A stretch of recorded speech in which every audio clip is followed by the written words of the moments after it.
Kamala Harris, as I said, performance. And she's going hard after Trump on this new theme of he's deranged, he's unfit, and that'll be bad for your families. She hit that throughout the day at her various appearances. They're still going on. Trump's got a rally coming up towards the end of this program in Michigan. So there's still lots of campaigning to do today. But let's take a look first at Kamala Harris accusing Donald Trump of being exhausted, and then Trump's response. Go ahead and play that, please. But none of that is what we hear from Donald Trump. Instead, it is just the same old tired playbook. He has no plan for how he would address the needs of the American people. And he is, as we have seen, only focused on himself. And now he is ducking debates and canceling interviews. Come on. And check this out. His own campaign team recently said it is because of exhaustion.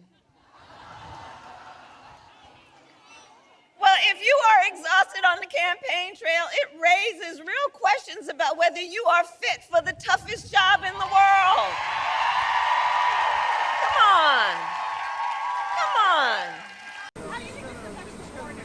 Kamala Harris said she thinks you're exhausted. That's why you're canceling events. Are you exhausted? What event did I cancel? I haven't canceled. She doesn't go to any events. She's a loser. She doesn't go to any events. She didn't even show up for the Catholics last night at the hotel. It was insulting. All they are is sound bites. So today I was at Fox and Friends at 7 in the morning. I then went to 2 different other appearances. I then made about 15 phone calls. I've gone 48 days now without arrest, and I've got that loser who doesn't have the energy of a rabbit. Let me tell you something. She should have been last night with the Catholics. So all they do is put out sound bites. Tell me when you've seen me take even a little bit of a rest. Not only am I'm not even tired. I'm really exhilarated. You know why? We're killing her in the polls because the American people don't want her. She didn't pass her bar exam. She's not a smart person. She's not a person that should represent our country. So I just want to let you know that very clearly. Go ahead.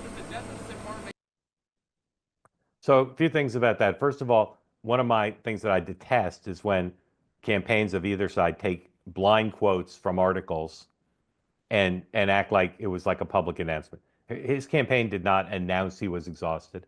There is a report that says that a booker for him canceling a press aide with dealing with a booker canceling an interview, said he had to cancel because he was exhausted. It's possible it happened, but ridiculous. But you know, both sides do it. And so she's out there. She baited him. That's just like what happened in the debate. She baits him. He comes back. He can't stand being accused of being low energy Donald. So he comes back. I'll say her performance there, excellent. Every clip I've seen of her today on the stump, to my ear and eye, she's more comfortable. She's energized. And we'll talk about this. I saw Dan earlier today, and Dan will join us, but he'll make the point himself. But she's doing something she's comfortable doing. She's attacking Donald Trump. That's more comfortable than defending her position on fracking, etc. So, a few more videos to look at. Good on the stump. She did a pull aside with Peter Alexander of NBC. I'm not really sure what the circumstances of it were. I never understand why these campaigns do these pull asides, because the candidates just don't look all that presidential. You just go look at all the pull asides in American presidential campaign history. They tend not to be that good for the candidate. I don't know why, but that's my subjective impression. So here is Kamala Harris, Peter Alexander of NBC, asking her for the 19th time she's been asked, how do you differ? How would you differ from Joe Biden? Number 3, please. This week, President Biden said this week that every president has to cut their own path. What is one policy that you would have done differently over these last 3.5 years than President Biden? I mean, to be very candid with you, even including Mike Pence, vice presidents are not critical of their presidents. I think that really actually, in terms of the tradition of it and also just going forward, it does not make for a productive and important relationship. He's now should given you that happen. green light with his comments that you can carve your own path. So now that you have this ability to say that to be on your own? Well, no, going forward, there is no question that I bring my own experiences and my own life experiences. Is there career. a policy that stands out to you in particular, either? Sure. I mean, my approach to what we need to do around Medicare covering home health care, born out of my experience of taking care of my mother. My priority on housing, one, because I know what it means, affordable housing and the ability to buy a home. Again, my own experience, my mother saved up, and not until I was a teenager was she able to do it. But also I know that for so many young people who I speak with around our country, the American dream is just really out of reach. So my policy about $25,000 down payment assistance to help them get their foot in the door. The work that I have been doing and will bring to the presidency around emphasizing small businesses as being part of the real backbone of America's economy. Those are the experiences and the ideas that I have that are about moving forward and really in being a part of the next generation of leadership in America. Last one, I know I got. Huh. So I believe the last time she was asked with Brett, and you recall that what she said with Brett was, my presidency would not be a continuation of Joe Biden's.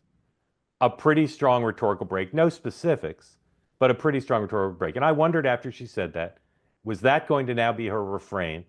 Or maybe would she build on that? And the next time she'd say, my presidency wouldn't be a continuity. For instance, here's what I would do differently specifically. We all know that, at least intuitively, and based on qualitative research, that there are some undecided voters who would like to understand how she'd be different. I think that answer is pretty horrendous. That's my view of that answer. Back to, we wouldn't really be that different. And then, you know, a laundry list of her experiences and kind of the implicit implication that her experiences would make it different and therefore better, but no specifics. So I'll say again, I think her performance level is clearly elevated in rallies, in dealing with voters, more relaxed, more comfortable. That wasn't great.